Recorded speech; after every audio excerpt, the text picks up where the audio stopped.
Have you ever wondered why Indigenous people seem to have a different way of life about them?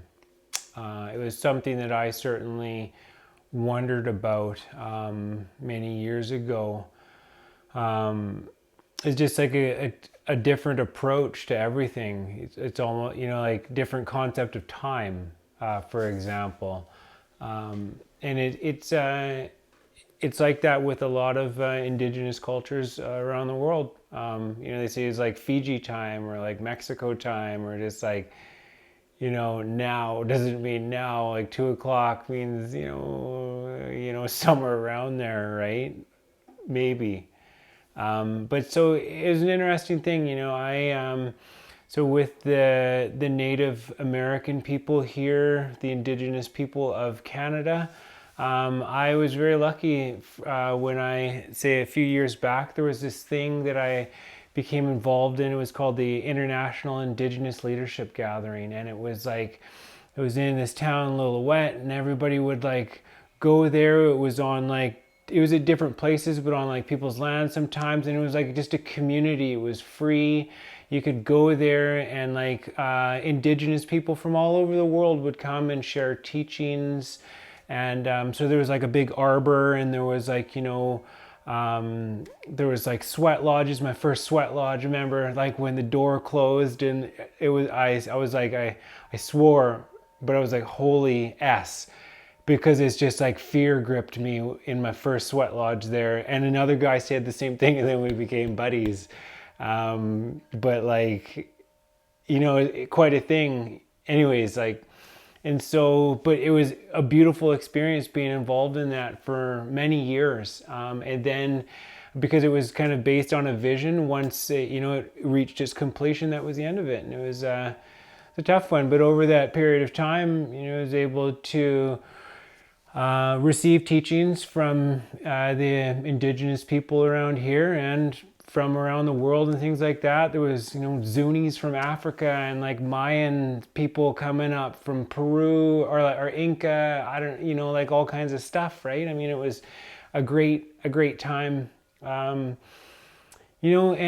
prior to that, I certainly had this attitude where it's like, how come, there is a difference in the way of life that there's like, say myself, I was brought up with my dad, my sister, and family, he's a mechanic, and, we went to school, it's very much our Canadian way of life and whatnot. And then you see the reservations and stuff, and it's a different way of life. It's very different. And it's, foreign. It's funny because like, it could be said like we're the foreigners, but it's like, to us, it's just like, it's not, what a lot of Canadians, people who emigrated here, immigrated, whatever, like, are doing, with the house and the cars and the job and the money and the parties and like whatever your lifestyle is. Maybe it's just going to church, not maybe it's going to church and having a family and just whatever your life is, right? But it's like very different. And so there's a part of me that was like, how come they don't just integrate into the rest of society? Like just get jobs, you build your stuff up, start a business and do this and that, da da da da. And so like I'll say for starters, like I don't speak for anybody. This is merely an observation. I don't run this by people. This is just like what I think, right? So you got to take it with a grain of salt. But it's like, so why don't they integrate? This was many years ago, but still, that's where I was at. And I was like, it puzzled me. And then it became evident over the course of, to me, over the course of these gatherings and talking with people and listening and participating and, in these ceremonies and in these, and yeah, just like, taking in the teachings and stuff. It's just like they don't want this way of life. It's like they know better, like they could see through it, this is not, it's something that we accept, and it's like it's normal, but it's like, to them, it's not, to the idea that, say, you go to school and you get indoctrinated into, a way of life, a way of thinking, a way of doing things. They say this is this, and it's like, of course, completely void of, the spiritual teachings and, like, wisdom and stuff. Well, to a large part,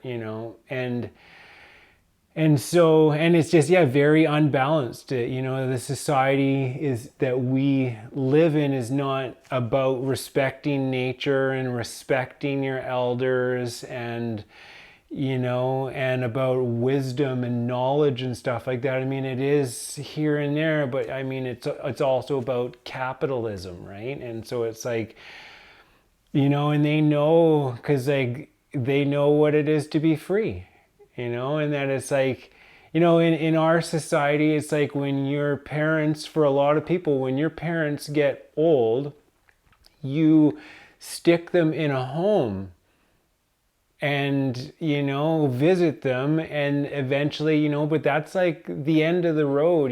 Once they're there, it's like you don't want to deal with them, or can't deal with them, or are unable to, and so then this is where they go, and these are where they spend their last days, and it's like not amongst their family. And I think, like, for like a lot of Indigenous people, like, this is just unimaginable to take the people who are your ancestors, or not ancestors, but like your grandmother and grandfather, people that you owe, a part of your existence to, and to like put them somewhere for the time being so that you can go about your life. It's like, no, they take care of their own.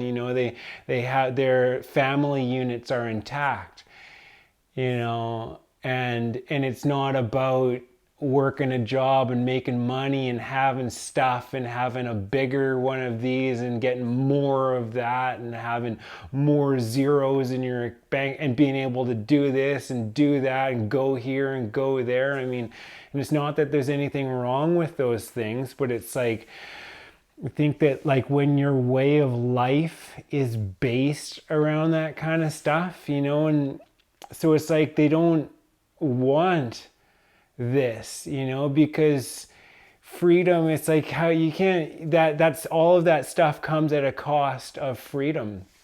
It's a choice to involve yourself in the money game, and to get caught up in it, and to chase after it, and to hoard it, and to keep it for your, it's quite a thing. Can't, like anything, it can be handled, managed responsibly, but it's just like, it's not all that there is to life. I myself have I had 4 years where I didn't have to work, and it was the best time of my life. Where I really found myself. I really stepped into my own. I had time to process, to go through certain motions, to really learn to recognize some of the qualities or characteristics about who I am as a person, on a very profound level. And, to get in touch with that, to get in touch with nature, to get in touch with family members, to get in touch with other cultures and stuff like that, to go traveling, just to be free, to live your life, and so it's like they know better. And so like this is gonna like dip into like a bit of conspiracy, right? But it's like, I kind of feel that is what, there has been a systematic genocide kind of thing of Indigenous people all over the world. I am part Indonesian, and it happened to Indonesian people. It happened here. It happened there. It happened to white people. It happened to black people. It happened to poor people, it happened to middle class people, it happened to Indigenous people, it happened to Asian people of all sorts and walks and this and that. Like, it is like, something that takes a bit to wrap your mind around. It's like, why on earth? These are people that are like living close to nature, who value family and community, and spirituality and the earth as like top level priorities, right? And it's just like, so why on earth? You might take what's theirs, but to like decimate their numbers, to really like, commit genocide against people, it's like, why? A lot of people, they like look at, big world events, be like, oh, it's all about power and money. It's like, come on, like these, some of these people with a lot of so-called power and money and whatnot, and it's like they have lots of that stuff, so is it about that? I don't think it is. I think that it is about the bastardization of an image. It's about, it's not allowed for there to be an image of a holistic person, a holistically balanced, well-educated, critically thinking, spiritually minded, scientifically minded, people or community as an image or an example for others to follow. Because if there was, then why would you buy into the rest of this stuff? You would see through it, and you would start distancing yourself from it. You'd be like, no, there is another way, and I am aware of it. And because there's clearly an example of people that are thriving in another way, and it doesn't need to be about this. I mean, we don't need to import stuff from all over the world and have all of these things. I mean, like, I'm not saying that it's not good to have stuff. I'm very grateful that I have a computer and a cell phone. It allows me to communicate with my friends and family all over the world, and to do things and to travel. I mean, it really helps, and to express myself. I mean, it's not like we're ever going to go back to the way that it was, but so it's not about that. It's not about the rejection of modern society, the rejection of technology, or of, alternate ways of thinking or going about stuff. But I think it's certainly going to be a marriage of the two moving forward. We have to embrace this idea that, like it or not, spirituality is a thing. There is a relationship that exists between stuff, and it's not the end of the world. I mean, it's actually pretty beautiful and pretty cool. And, this whole capitalism thing, it's obviously has to go too. Making that transition, what it looks like, is going to be something that we're going to talk about. And, but it's not that far-fetched when you really think about it. I mean, so like something that gets very confused sometimes is like, so it's like, okay, capitalism, having this artificial currency where that people like screw each other over for, it's, it's not the money's not the root of all evil, but I'd say it's the closest thing that there is to it. It is something that makes people behave in such a funny way because of what you can do with it, because of what it equals, because of course it equals energy and power, but not really. I mean, that's just a very loose term, power, right? But superficially, as far as a superficial understanding, because the real power is within. And if you understand something about spirituality and multidimensionality, better than to think that there's anything other than what's going on inside that is to blame for the experience that you're having. So ultimately, all of the power resides inside. But it's like, with capitalism,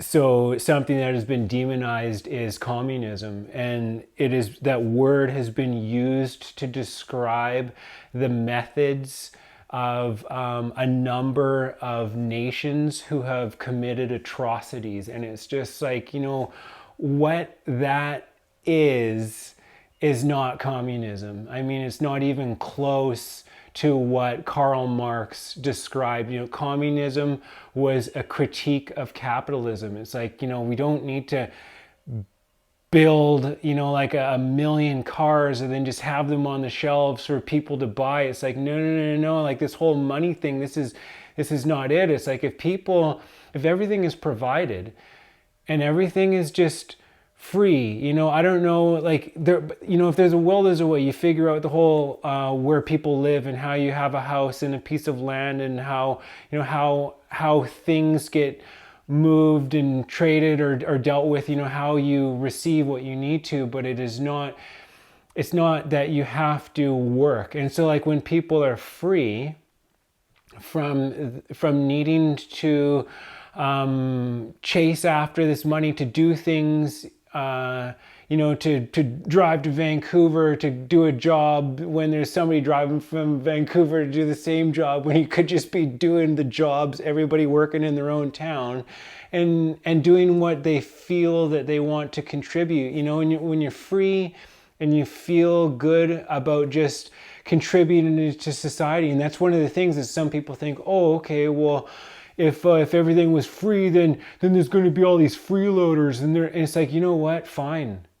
I'm pretty sure that there are enough people, and if you take a consensus of like people that are around you, it's like, who here, if you lived in a free society where everything was provided and we dropped our borders and we let people out of prison, because people are there because they, it's not because they had enough and because they felt like they were taken care of. Like, it's not like society, helped, right? I mean, we're coming out of a dark age, right? And so it's just like, so if that wasn't the case, and if all the food was organic, because it's not about money and everything's local, right? And it's like anything that went towards the whole carceral system with prisons and just like anything to do with money, instead of all of that energy, it goes just towards furthering science and exploring things that are beautiful in art and expression. And it's just like, most people, it's like, I would contribute. I would be up there. I would be doing anything that I could to be a part of something that was beautiful, that I felt like was making a difference, that I thought that was just like, wow, we're really stepping into our own here. This is awesome. It's amazing to see what we can do when we work together, when we share ideas. Two minds are better than one. Well, how about 8 billion, right? I mean, it's like, and if a few people want to sit around, good. Why do you care what anybody else wants to do? If that's how they feel, let them. And at the same time, tell them, if you want to get involved in something, we're here. We will, you can turn on the TV and you can watch what we're doing, and maybe that'll inspire you, and you'll be like, yeah, you know what? I do want to do something. Or maybe I just want to make chairs, and you take a year making a chair, then you just give it to somebody, and that's enough, right? Maybe you bake bread, and you just love doing it because you love the smile that is on people's faces when they eat it. And that's enough, right? I mean, it's not that hard to wrap your mind around this idea of living in a different kind of society. I mean, we've gotten used, and it's like everybody knows that what's going on is not ideal. Right? I mean, we live in a society where like the government, the institutions that people use to turn to for answers, which are responsible for guiding society in a direction which serves the interests of the people as a whole. And that's not what it does, because it's like this big corrupted, compartmentalized, thing of like secrecy and like cover-ups and just like, classes and levels, and it's just like, come on, we could be, if we work together, we could be, the level of life for everybody, it's astronomical. It could be exponentially greater, and I think that that's what we're coming to. And that's why it's important to talk about things like this. I tell you, these videos that I'm making right now, it has taken so much from me to build up the confidence to be able to speak about these things openly, to say, I am not afraid to speak my truth. I refuse to give in to fear. I could die today a happy man because I know in my soul that I embraced life in its entirety. I never held back. I always did my best. I always stepped up to the plate. And so I sleep very well as a result of that. And I have to share that, because it's a choice to give into fear and to be worried about stuff. Be like, oh, well, you can't. It's like, I don't know. Free speech. It's something that's beautiful about the States. It's just like, or the United States of America. It's like free speech. You can express yourself, and it's necessary because, like, if especially for the little guys, you need to be able to say things. Yeah, so yeah, it's my 2 cents on it anyways. I mean, and I also think that that's what, it's more conspiracy kind of stuff. I mean, this is my own theory, but it's like what the world wars, because it's tricky. If you look into it, it's like, okay, but I'll tell you what it did. It certainly devastated the strong men of the world. They took all the strong men and boys and, just devastated family units. It devastated the working middle class. So it's just like, but we have to just take what happened and move on. We can't dwell on the past. We need to move forward, with a new understanding. We need to evolve. We need to take the material that we've been given, and we need to turn it into roses, kind of deal. So yeah, let's do it, people. Let's do it.